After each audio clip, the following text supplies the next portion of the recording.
bought this gaming PC for $100, and we're gonna see in this video if we can turn it into some nice profit by flipping it. First, we're gonna see what kind of parts it's got in it and if it can game at all, and then we'll try our best to just add free parts we have lying around here so that we don't have to waste our money. If it doesn't sell after a week, we'll keep adding money to it until we sell it. So are we gonna make money or lose money? Well, stick around to the end to find out. So the whole reason I even came across this PC is because I had a friend locally that just reached out to me and said, hey, I see that you're doing this on YouTube and selling PCs. Do you want this old one I have? And of course I asked him for the parts, and he didn't know a whole lot about what was in it other than he did send me a picture of the BIOS. So I know it has a Ryzen 5 1600, which is an older CPU, but I knew it was AM4, so it was worth a shot. But that's all he really knew. So we're gonna take it apart and kind of just see what we got. So a couple of things that I've noticed right off the bat, there's only one stick of RAM, so let's take that out there and let's see what we got here. We have one stick, 8 gigs, 2400 megahertz. That's not very fast RAM, so we're gonna have to at least add another 8 gig stick or just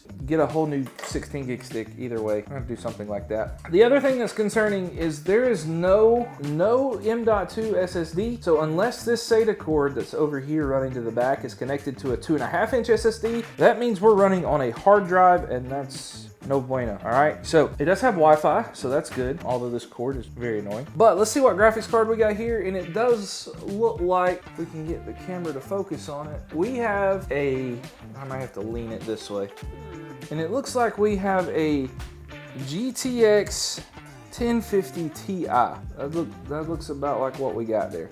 So that's a 4 gigabyte card, not terrible for esports, but certainly not the best. I only have $100 in it, so we need to be able to make some money. So let's check that drive in the back and see what kind it is before we do anything else. So just as I was afraid of, there is a hard drive, not a 2.5-inch SSD. There's just a hard drive there. And so we're gonna be looking at least 16 gigabytes of RAM. So we gotta do something about this RAM, and we gotta do something about that hard drive. So let's see what we got laying around here at the house and see if we can get that fixed at all. So over here is where I keep a lot of my screws and tools and that sort of thing over here in this closet. And we have these 2 sticks of RAM. They're only 2666 megahertz. I don't want to use that Corsair RAM because I'm saving it for another project. This is the only other set of DDR4 I have that's not spoken for. Right now, it's only 2666, like I said. So we're going to throw that in there and see if that makes a difference. Now, for the SSD, we actually have a spot in the back of our house. Just ignore all the kids stuff. So we have this room that's kind of in the back of our house that nobody's using right now, and I store a lot of my parts in here as long as my wife will let me. And I kind of use this area to like install Windows and updates and things like that. And so I have a 500 gigabyte SSD that was left over from a mini PC that I switched out.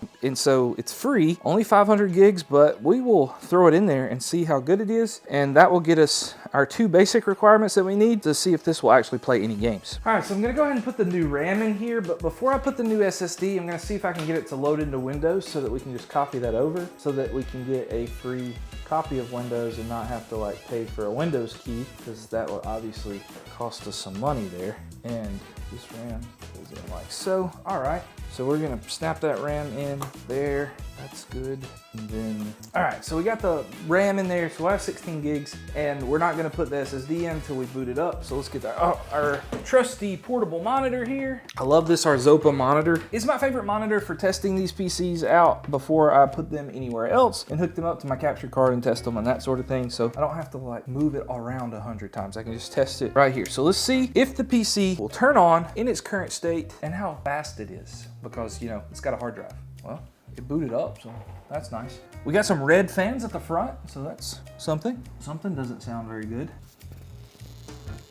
Hopefully you can hear that I just tried to set up right there. This hard drive looks like it's struggling. Oh, we do have a Windows logo though, so that's a plus. Like 30 seconds or so that it took to show Windows, but how long will it actually take to get into it? Well, we got another screen, says please wait. So far, we're almost 3 minutes into the boot, and we're still on this please wait circle, so It's not looking well for us. Okay, so after about 5 minutes or so, it finally booted into the screen. The only problem is he did not wipe the PC before I got it, and that's because he said he couldn't get it to boot into Windows, but it booted right into Windows for me. So it's just stuff like that happens. It's an old HDD. So I'll message him and see if I can get the passcode. We'll see if we can get into it so we can clone this copy of Windows, and of course delete all of his stuff. So unfortunately, I have some bad news here. We've went back and forth for a while via Facebook Messenger, and unfortunately, he cannot remember the password to this computer. So we're gonna have to just reinstall Windows fresh onto our SSD there, and we will go ahead and wipe this entire hard drive, whatever's on it, and we'll just leave it in there for extra storage for some games or files or whatever somebody might use this for. So we'll just leave it in there for that. But we'll wipe everything and install Windows. So let's get that started. All right, so I got the M.2 installed there. So now we just need a Windows flash drive. So we'll just be doing Windows 10, and then we'll probably upgrade it to Windows 11 later. But I teach you how to make these flash drives in all my PC build videos. So if you haven't seen one of those, you should go check it out. If you don't know how to make one of these yourself, and we just plug that into the back of the motherboard. But we are gonna need a keyboard and mouse, so I gotta go find one of those. All right, so I found a keyboard and mouse, and so all we gotta do now is turn the computer on, and we got to spam the delete key because we need to get into the BIOS in order to set it back up correctly. So we have to be able to set up this boot monitor. So right now it's gonna go into the HDD. We need to set it up so that it goes to this USB. So we need our #1 boot option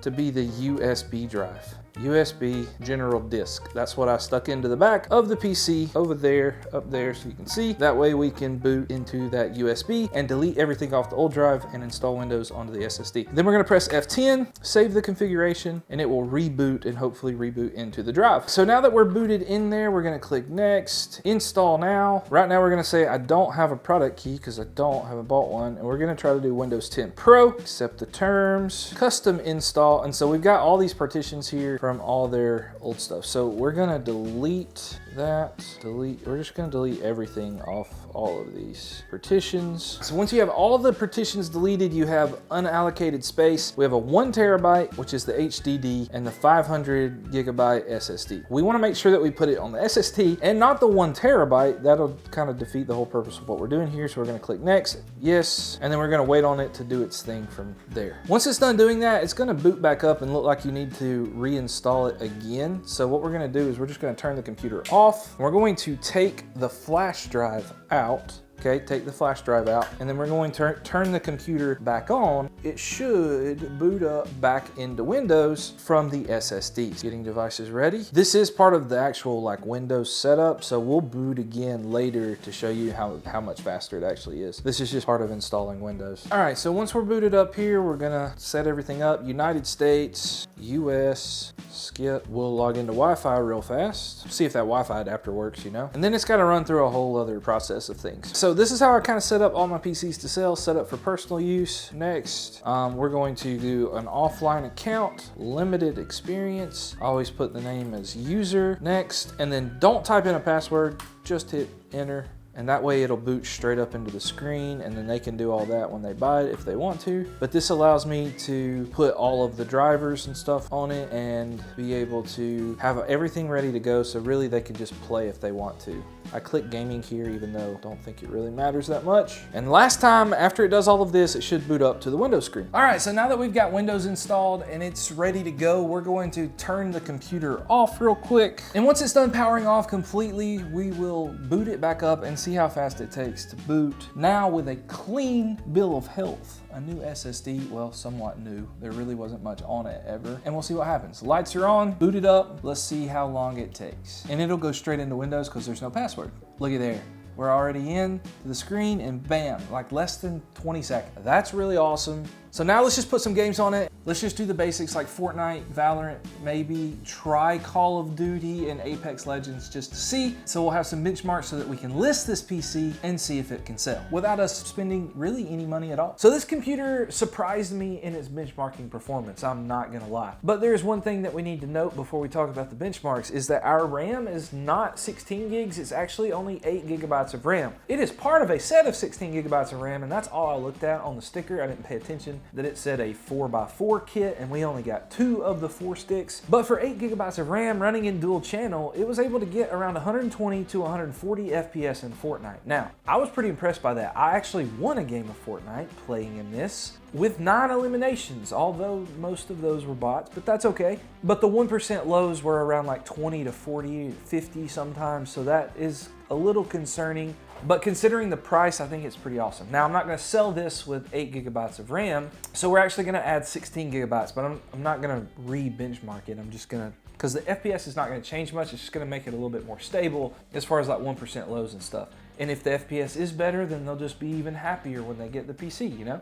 I will just only test it a little bit to make sure everything's stable. We did test a few other games. Apex Legends, we got like 80-ish FPS on low settings. Not the best in the world, but it was playable. CS2, for a little bit more demanding esports type game on all low settings, we got like 120-ish FPS on that. So you know games like Valorant and Overwatch would run fine as well. It did struggle in Call of Duty. We did try Warzone, Resurgence game mode. Even on the basic preset settings, with the help of FSR at 1080p, we only got like 55-ish FPS. So what we're gonna do is we're gonna throw in this 16 gigabyte kit of RAM. I got it on sale for 30 bucks. We're gonna clean the PC up. We're gonna list it. It's Saturday, June 15, 1 o'clock. We'll see how long it takes me to get it cleaned up and listed, and once we do all that. Okay, so it's now 3:40. I had to help my wife with the kid for a little while, so it took us a little longer than we meant for it to, but still June 15th, Saturday, and we just got this PC listed on Facebook Marketplace, ready to sell. Just so you guys know, we did add a picture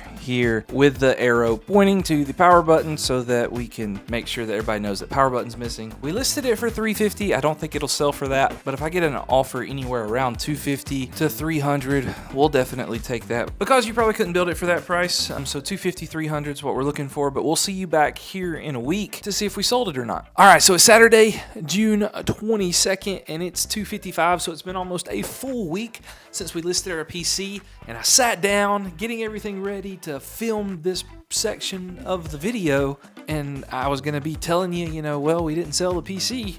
But then I got a message. They asked if they could do, if we could do 320. We had it listed for 350. So we're going to say, hey, yeah, I can do that. And so we'll see what he says. But just in case that he ends up backing out or doesn't do it, we did go ahead and order a white case on Newegg. The reason we ordered a white case is because the motherboard, if you remember from earlier in the video, has one of those white ASRock boards.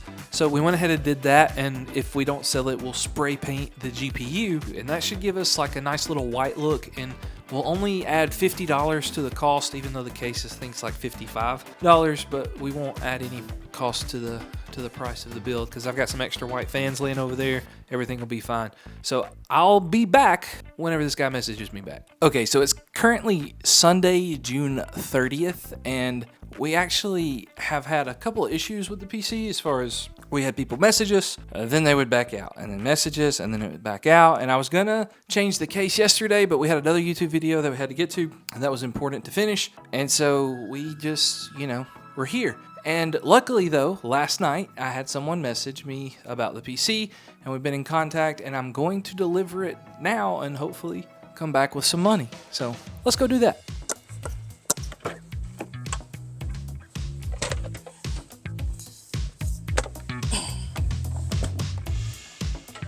Hey, how are you? All right. Good. Here. Joe. I'm Matt. Nice to meet you. Hey, bud. How are you? Good. What's up, man? You build computers and stuff? Yeah, I just do it on the side. Apex, stuff like that's going to run pretty good. When you try to play like Call of Duty or some of those games, it's going to not give you super high FPS.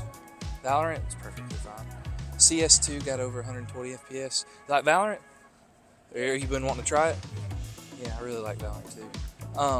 Valorant, I mean, you're going to get at least 120 FPS on that. Everything's updated. That's one reason it took me a while to load up. I wanted to make sure all the drivers were updated, so that all he's got to do is just plug everything up and play. All right. Yeah, give it a shot.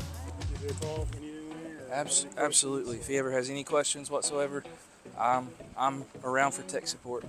I stand by what I said. So. All right, so we're back, and overall, it took us 2 weeks and a day, I guess technically, to sell this PC that we picked up for $100 off Facebook Marketplace. And that's just the truth about PC flipping. I mean, you're gonna have people message you, they're gonna back out, they're gonna send you up, they're gonna lowball you.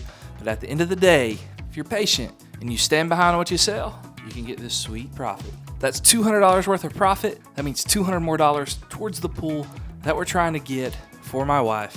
So if you've missed any of the episodes in this series so far, you can go check out the playlist here. If not, I'll see you in the next video.